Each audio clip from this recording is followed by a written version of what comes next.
Сәлем достар, бүгінгі түс жору шығарылымында түсіңізде шарап көрсеңіз, немесе оны ішсеңіз қалай жорылады? Ең алдымен каналыма тіркеліп, жаңа видеоларды жіберіп алмау үшін қоңыраушаны басуды ұмытпаңыздар. Ал ендеше бастайық. Түсінде шарап ішіп мас болмаса, оны құсып тастаса, өзіне харам етілген малды алып, кейін қайтарып береді. Ал егер мас болып құсса, сараң болып, отбасына аз ғана жұмсайды. Түстегі шарап ең алдымен тыйым салынған жолмен еңбексіз алынған ақшаны көрсетеді. Түсінде шарап ішкенін көрген адам көп күнә жасап, молшылықта өмір сүреді. Түсінде шарап ішкенін көргенін және оны ешкім тартып алуға тырыспаған адам тыйым салынған жолмен ақша алады. Егер біреу шарапты ішкен кезде оны тартып алуға әрекеттенсе, түс көруші түсінде көргеніне байланысты бұл адаммен жанжалдасып немесе оған қарсы сот ісін бастайды. Түсіңізде таза құрма шарабы күнделікті жолмен алынған ақшаны білдіреді. Құрма шараптарын ішу ренжітуді білдіреді.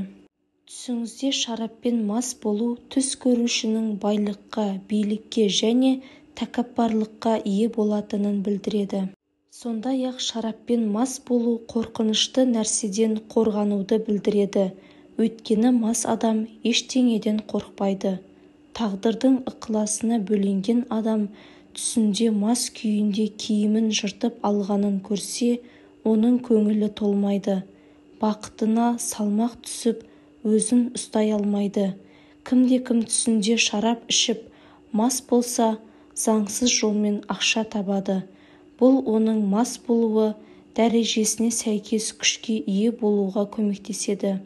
Маскүнемдік еркекке де, әйелге де жаман белгі дейді.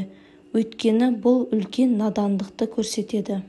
Түсінде көрген үлкен құмыра шарап түс көрушінің қазына табатынын білдіреді. Түсіңізде шарап саудагерін көрсеңіз, адамдарды бос істерге итермелеп, харам жолмен тапқан ақшаның иесі.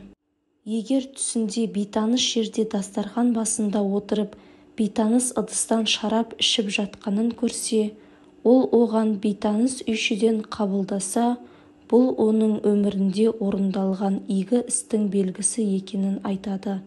Ыдыстан қанша ішкеніне байланысты. Сондай-ақ бұл оның рызық несібесінің өзі тұрған қалада немесе үйден, базардан және тағы басқа келетіндігін білдіруі мүмкін. Түсінде жүзімнен шырын сығып, одан шарап жасап жатқанын түсінде көрген адам Жүсіп алейхиссалам қиссасында айтылғандай, сұлтанның ықыласына жетіп, харам жолмен ақша алады. Достар, осымен бүгінгі түс жору шығарылымы аяқталды. Видео ұнаса лайк басып каналыма тіркелуді ұмытпаңыздар. Келесі кездескенше сау саламатта болыңыздар.